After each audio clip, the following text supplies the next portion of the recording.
Friends, இன்றைக்கி வந்து Sunday நான் என்ன பண்ணிட்டுருக்கேன் பார்த்தீங்களா, கேசரியாக தான் கிண்டிகிட்ருக்கேன். ஏன்னு பார்த்தீங்கன்னா, ஜாமுன் பண்ணிவிட்டு மீதி ஜீரா அப்படியே இருந்துச்சு.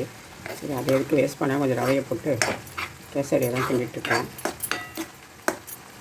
வெந்துட்டுருக்குது, எல்லாமே ஒன்றா போட்டு அப்படியே வச்சுட்டேன். இப்படியே வந்துட்டு பிரேக்ஃபாஸ்ட்டுக்கு வந்துட்டு பூரி எதுவும் போட்டேன். பூரி எடுத்து சுற்றி வச்சிடலாம். அதுக்கு என்ன சைட் டிஷ் அப்படின்னு பார்க்கலாம். கையில் செல்லு வச்சுட்டு இருந்தேன். பூரி வந்து நிறைய பேருக்கு புஷ்ஷு மாறலன்னு சொல்லுவாங்க.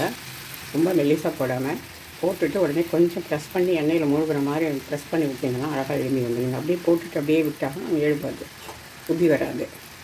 போட்டுங்க அப்படி ப்ரெஸ் பண்ணி எண்ணெயை ஃபுல்லாக அதுக்குள்ளே முழுகிற மாதிரி வச்சிங்கன்னா அழகாக வந்துடும். நான் மாவு வந்து கூட ஒரு ஸ்பூன் ரவை போட்டு பிசைஞ்சிருக்கேன். அப்படி பண்ணும்போது உங்களுக்கு வந்து அது புஃப்னே இருக்கும். பூரி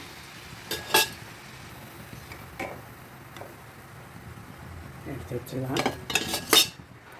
ஃப்ரெண்ட்ஸ், இங்கே பூரி வந்து ரெடி ஆகிடுச்சு. அடுத்து வந்து இங்கே உருளைக்கிழங்கு மசாலா தான் பண்ணி வச்சுருக்கேன்.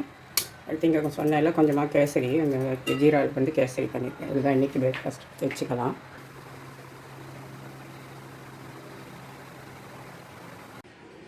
ஃப்ரெண்ட்ஸ், இன்றைக்கி மதியம் சாப்பாடு பார்த்திங்கன்னா ரைஸ் கொஞ்சம் இருந்தது, அப்படியே மீன் குழம்புமே கொஞ்சம் இருந்தது. அந்த மீன் குழம்பு நான் ஊற்றிக்கிட்டேன். அப்புறமா வந்து துவரம்பருப்பு சேர்த்து கேபேஜு கேரட்டு சேர்த்து கூட்டு மாதிரி செஞ்சு வச்சுருக்கேன். அதே தான் வந்து இப்போ சைட் டிஷ்ஷாக வச்சுட்டு வறுத்த மீன் ஒன்று இருக்குது, வெள்ளரிக்காய் வச்சு நான் சாப்பிட போகிறேன். என் பொண்ணு வந்து 2 பூரியே போதுன்னு சொல்லிட்டா. அதனால் அவளுக்கு அந்த கூட்டும் பூரியும் வச்சு கொடுத்துட்டேன். உருளைக்கிழங்கு வச்சு அவள் சாப்பிட்டுட்டா. இதுதான் இன்றைக்கி லஞ்சு. உங்கள் வீட்டில் என்ன லஞ்ச் அப்படின்னு கமெண்ட் பாக்ஸில் சொல்லுங்கள். எந்த வீடியோ பிடிச்சா ஃப்ரெண்ட்ஸ் அண்ட் ரிலேட்டிவ்ஸ்க்கு லைக், ஷேர், சப்பெல்லாம் பண்ணி வச்சுக்கோங்க. Thank you friends.